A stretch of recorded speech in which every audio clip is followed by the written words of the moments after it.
justement mis à leur profit pour qu'ils maîtrisent quand même le différent fonctionnement et principes tels que stipulés dans cet acte uniforme.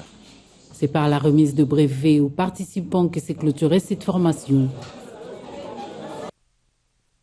Formation également au ministère du Plan aux cadres et agents pris part à la 3e session de l'atelier de vulgarisation du Code de bonne conduite de l'agent public axé sur l'éthique professionnelle.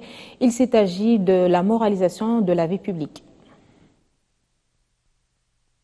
Ouvert le mercredi 25 février dernier, la 3e session de l'atelier de vulgarisation du Code de conduite de l'agent public de l'État et du règlement d'administration relatif à la discipline s'est clôturée le vendredi 27 février. Par cette formation, le ministère du Plan cherche à susciter l'émergence d'un agent public d'excellence, car la bonne gestion passe par la bonne discipline. Ainsi, les agents et cadres du ministère du Plan et Révolution de la modernité doivent désormais avoir le souci de l'efficacité et de l'efficience dans leurs prestations, c'est-à-dire offrir autant avec moins de moyens ou offrir plus avec les mêmes moyens. Cette formation a été sanctionnée par la remise de brevets aux participants. Plus de 1000 opérateurs économiques ont obtenu hier le soutien du gouvernement à travers des certificats de propriété industrielle qu'ils ont reçus des mains du ministre Germain Kambinga. Ils ont attendu ce précieux document pendant 2 ans. Remis ce samedi 28 février des certificats de propriété industrielle, plus de 1050 dossiers étaient en souffrance depuis 2009. À titre symbolique, 3 opérateurs économiques parmi les 360 déjà libérés ont reçu des mains du ministre de l'Industrie leurs dossiers. C'est l'acte que Son Excellence et Monsieur le ministre veut déposer aujourd'hui, parce que nos certificats étaient en souffrance ici pendant des années, mais à peine 1 mois seulement, nous venons de recevoir nos certificats. En tout cas, c'est une grande joie pour nous les sociétés qui cherchent vraiment à développer ces pays. Nous venons d'obtenir tous les certificats d'enregistrement des dessins fiscaux sur le territoire congolais de la RDC. Et ça nous encourage parce que cela marque une volonté politique de pouvoir assainir le climat des affaires et conforter donc les investissements étrangers sur le territoire congolais. C'est un acte qui nous permet de bien évoluer et de sécuriser le climat des affaires. Parce que comme vous savez, les dossiers qui concernent la piraterie ne touchent pas seulement le secteur de la culture et art, ça touche aussi le secteur de l'industrie. Et à travers cet acte d'aujourd'hui, je pense que ça nous permet d'évoluer la tête haute. Et puis, je dirais, c'est une mise en garde pour tous ceux qui tenteront à l'avenir de poser les mêmes actes, et ils auront la justice sur leur chemin. Toutefois, Germain Kambinga signale que la porte du ministère reste ouverte pour tout contestateur. La journée d'aujourd'hui est consacrée à la lutte contre le syndrome d'immunodéficience acquise sous l'appel à zéro discrimination lancé par le représentant de l'ONU-SIDA en RDC. Il est question de la tolérance et de la compassion envers des malades et autres séropositifs. Ouvrez-vous, tendez la main. C'est ce thème qui a été retenu pour la célébration ce 1er mars de la journée zéro discrimination. Lors d'un échange avec la presse, l'ONU-SIDA a indiqué qu'opérer des discriminations à l'égard des personnes en raison de leur race engendre des souffrances individuelles et fragilise la cohésion nationale. Nous avons dit même que manquer de tolérance, faire la discrimination, le rejet, l'ostracisme permet de développer des préjugés, permet de limiter des chances de vie de millions de personnes. Et surtout, ce qui est important, ces manquements peuvent aller jusqu'à être à l'origine de violences. Le directeur pays ONU-SIDA a saisi l'occasion pour inviter les acteurs dans la lutte contre le VIH-SIDA à augmenter la voix pour combattre la discrimination. C'est l'occasion pour les acteurs de la lutte contre le VIH-SIDA d'augmenter la voix, de partager, de faire un appel retentissant au plan mondial pour que sévissent la compassion, la tolérance, la paix, le calme qu'il nous faut dans la maladie du sida pour les personnes qui sont infectées par le VIH, mais aussi même dans notre vie quotidienne. La journée zéro discrimination offre une chance de célébrer la diversité et de rejeter la discrimination. En unissant nos voix, nous pouvons participer à un appel retentissant en faveur de la compassion, la tolérance et la paix. Revivons à présent ce qu'a été le 6e forum africain tenu à Antalya en Turquie où des nouvelles technologies de Samsung ont été présentées aux participants venus de plusieurs pays d'Afrique. La RDC a été présente. C'est à Antalya, une grande ville touristique du sud de la Turquie, que s'est tenu du 19 au 21 février dernier le 6e forum africain de Samsung.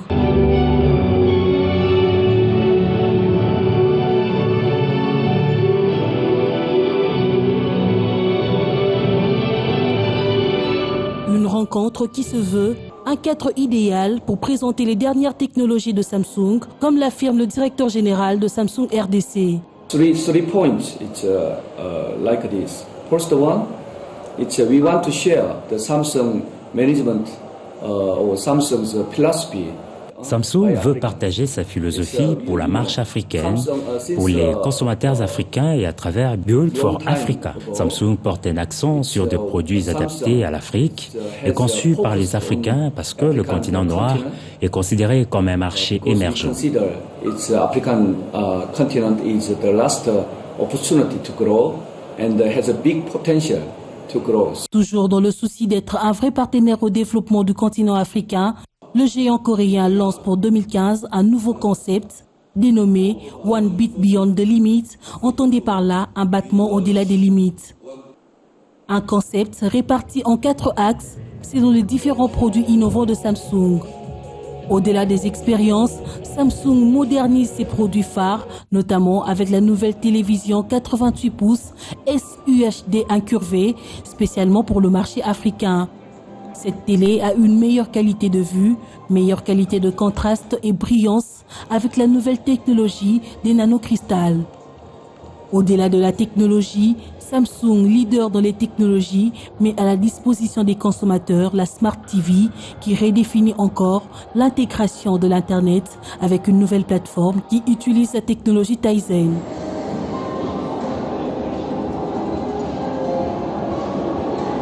Au-delà du style de vie, la nouvelle machine à laver Samsung vous permet d'utiliser moins d'eau, économiser en énergie et une facilité de fonctionnement.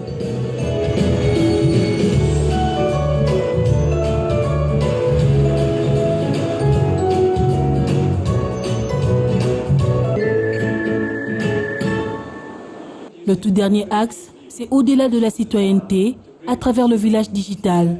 Une solution pour le gouvernement africain. Ce village est constitué d'un centre scolaire et de santé pourvu par l'énergie solaire.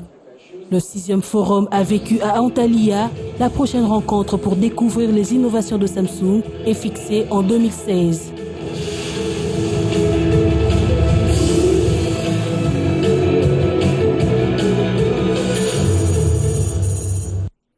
Regagnons Kinshasa par la commune de Bandalungwa où des jeunes regroupés au sein de l'association des Amis de la Propriété ont effectué hier des travaux d'assainissement de leur municipalité, une action de volontariat et du bénévolat.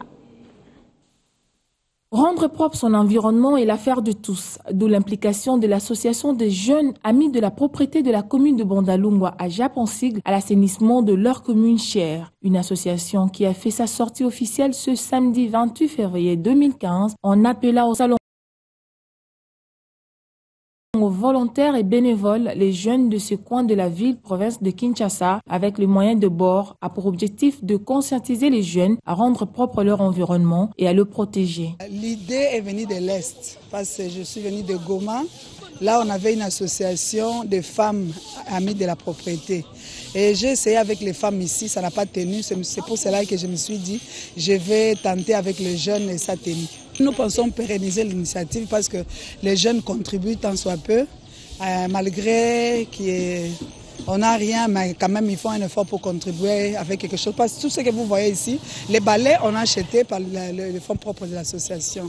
Et aussi, on a été encadré par le bourgmestre Longangue, le bourgmestre de la commune de Bandal. Et le chef de quartier aussi nous a doté d'une charrette, c'est pour cela qu'on est là. Éviter certaines maladies liées à l'insalubrité et refuser l'oisiveté pousse même le plus jeune à prendre conscience et à s'impliquer dans l'affaire. On a trouvé que c'était ça, il était temps qu'on puisse s'arranger. Je demande à tous ceux qui nous suivent maintenant qu'ils puissent faire comme dans la commune de Bandalungwa, qu'ils ne puissent pas avoir le drac par exemple. Ils sont grands, on s'en fout de ça, mais qu'ils puissent arranger leur commune pour que Kinshasa puisse être une ville propre et saine. Soigner son physique est une chose, assainir son environnement en est une autre.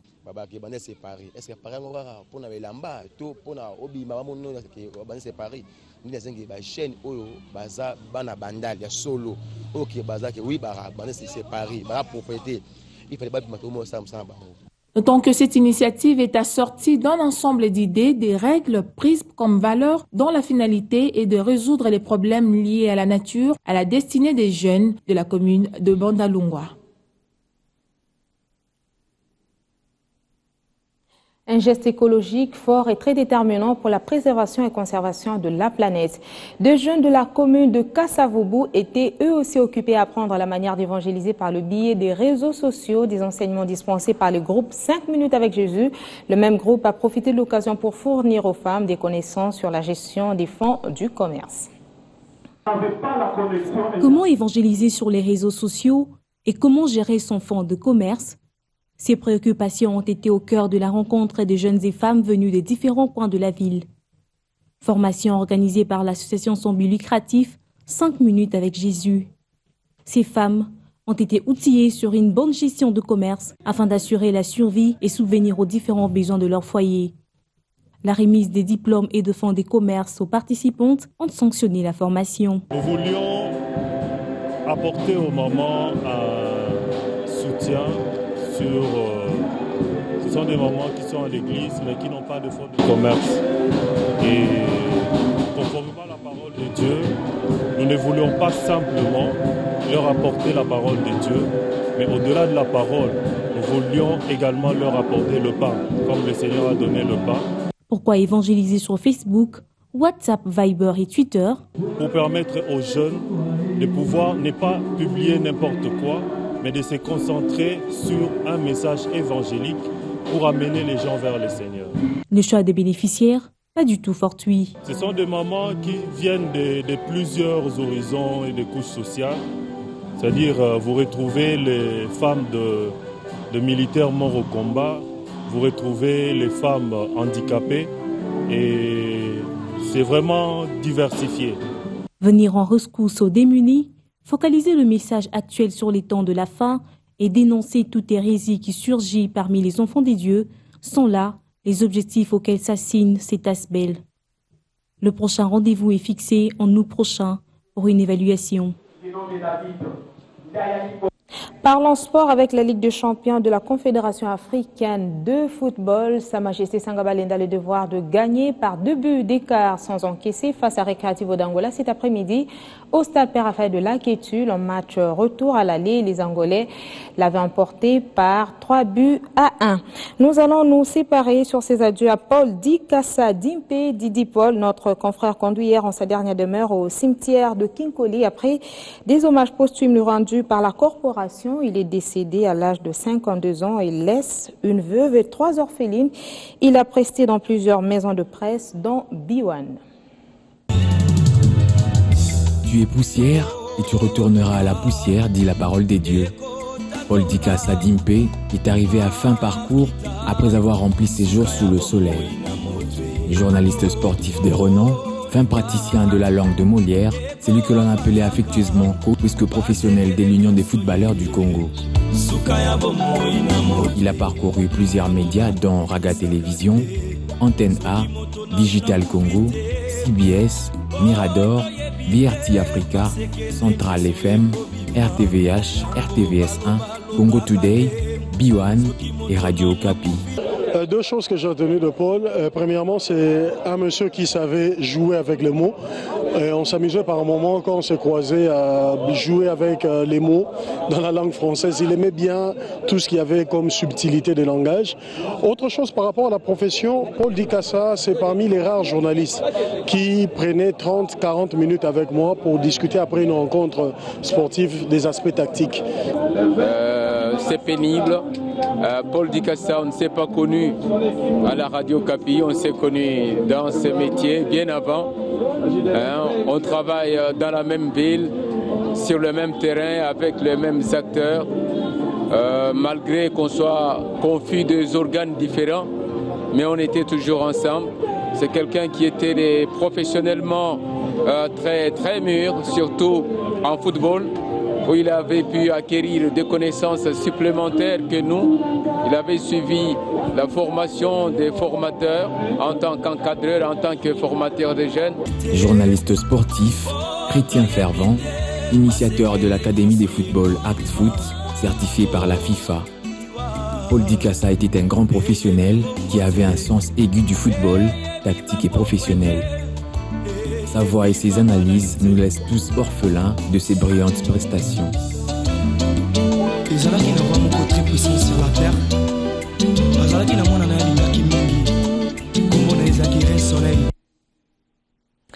Fin de ce journal, Madame, Messieurs, merci de rester avec nous.